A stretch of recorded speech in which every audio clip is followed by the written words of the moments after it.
Okay, so here's a top view of where we're at right now. You see the fort is there. It's kind of a was it a pentagon? What's the name of that shape? Not a pentagon. It's a 1, 2, 3, 4, 5 sided, not evenly angled, walled structure. Tetrahydrant? I don't know. Anyway, that's the shape. And it is small. You can see we added there's a big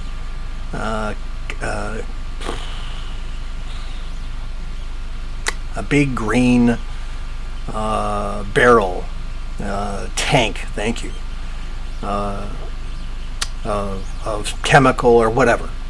But that's there in the corner of the fort, the walled-in city that wants to be a city, but obviously is too small to be a city. So, and then there's the mech facility. The mech repair facility is out in the open. It's not covered or anything. And as we said earlier, maybe that little facility is where the Stryker vehicle parks, right? Or maybe there's another one in there.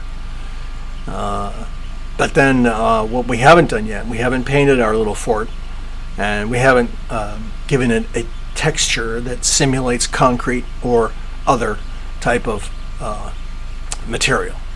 So we'll be doing that hopefully soon, and then it'll be out there for real, essentially. And also before or after we paint it, we need doors, and that is now it brings up a whole new question. Does this fort have a moat around it? Well, it kind of does right now, doesn't it? It's close enough to that body of water that could be like a moat. Perhaps it's not close enough. Maybe the fort needs to be moved a little bit. But technically, actually, that is probably the best location for it, because you don't want to have your walls of a fort right up against some kind of body of water, because who knows? It could be undermining it could be, well, not mining it it could be compromising the strength of the structure is what the water might do, being too close. So being a certain distance away allows you to get around the fort and drive around it. There could be a road added around the fort as well. Maybe it doesn't exist per se, not a really good road, it's just a dirt road. Maybe that's why it's not shown, but it's there. And we need to add doors. And how many doors and where are they? They can't be over by the road, because that's the location of the mech repair facility that's inside this walled enclosure. So the door is going to have to probably be over right close to where the dock is. And that's probably where the Stryker vehicle would come in and out, or anybody would come in and out of this facility using that main door. And is that main door then is it potential for it to be destroyed? Yeah, unfortunately, doors are doors. And you can't make doors out of concrete. Well, you can, but you got to be able to move them. You got to be able to open them and close them. It's not going to be a drawbridge, or is it? Right? So did we learn from 4,000, 5,000 years of history when we went out into space and we built this fort on some planet? Don't know. What kind of door is it? Is it operated by, does it have a portcullis? So is it just like a medieval fort? Well, the door that's going to open, is it going to be a sliding door? Okay, so does that mean, does it have a track on top, held in position by wheels? Right? All these questions are a simple thing it's a simple thing to bring up, but to answer, it's a whole other issue, isn't it? I mean, is there going to be a hinge? Are the doors hinged? Well, that's a pretty big hinge. I mean, look at the door. That's a 40-foot, 30-foot door? Or it's going to be? I mean, the size of the vehicle is 12 feet tall. Oh, it's actually taller than that, because Stryker has a rocket pod on top of it, which you can only assume is removable, of course. Is it easy to remove? Does the missile pod go into the vehicle, in the back area of the vehicle, so that it can negotiate low overhanging things? We don't know. Good questions. All because the question originally was, what about a door? So when we ask the question, what about a door, you go, all these other questions come up. The door of the fort brings up a whole new kind of beeswax of stuff, can of worms. And we don't know. We have to get the answers. Why? Because the attacker is wanting to possess this facility. That's the objective here. We have to assume. We haven't laid it out yet, but let's start from there. That's a good place to start that. The objective of this game is going to be the facility. What does that mean? Capture it? Yes. Well, going in? Making it impossible for those that are in there now to sustain themselves? So it's like a siege? You just have to show yourself, and then they go, oh man, we don't have much chance here. These guys got, X number of forces coming at us, and we've only got what we have, and is there going to be a relief coming from somewhere? I don't know, right? Again, questions. Questions created by other questions. How do you capture the fort? You destroy the door? Hey, we destroyed the door. Well, now what? He can't defend himself because the door's gone. Okay? You can't destroy the facility because then what's the point, right? All right. So he threatens to blow it up. Well, what do? Threatens to blow it up? All right. You got to stop him from doing that. So you got to be quick, is what it comes down to. You got to be quick. And in other words, there's a time clock. The game can't go on, or the scenario, the simulation can't go on for for too long, because he'll decide, you know what, we're losing, blow it up. Blow up, set the charges off, boom, bada boom, bada boom. Nothing's left. You got nothing. I don't even know if you could say you claim the planet if you tried to take a facility that's self-imploded, that's destroyed itself.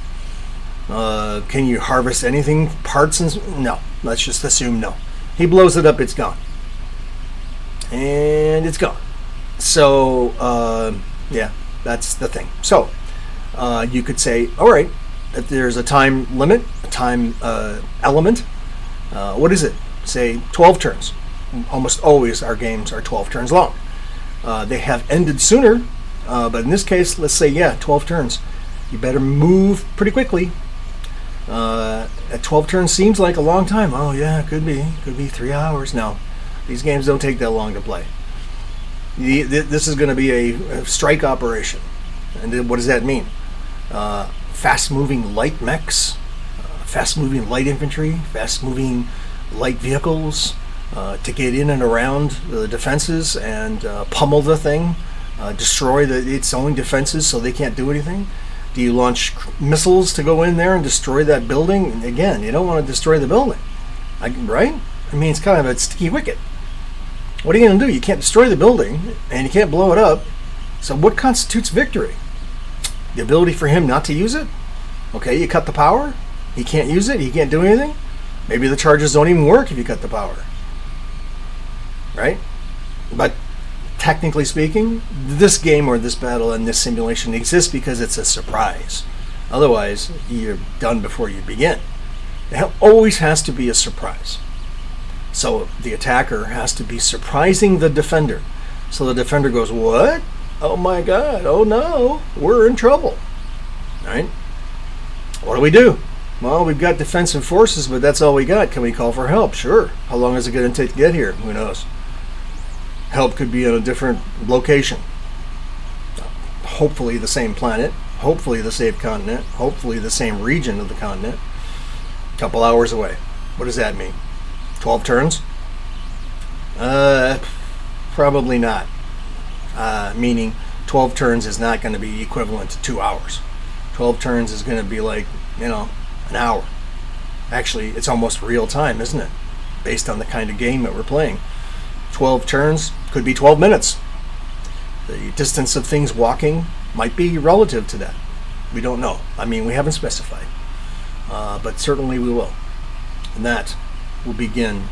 By the way, yes. You can see I've got infantry out there. I was doing a little inventory. And the infantry squads are out there. They're sitting out there debating whether or not I should begin to paint them or not. I don't know. Should they be painted like spacemen? I mean, like silver, white? They should definitely not be painted anything dark, because that wouldn't be realistic. It may not even be visually interesting to look at. So you got to paint them some kind of a colorful scheme, right? The stormtroopers were white, which begs the question, why? Why were they white? Is it because everybody expected a spacefaring civilization to be having white armor? And by the way, were those stormtroopers dressed in armor? I mean, was it metal armor? Don't think so. I mean, by the movies, we saw, playing on the chest and the guy falls over. So what kind of armor is this? Rubber? No, I don't think so.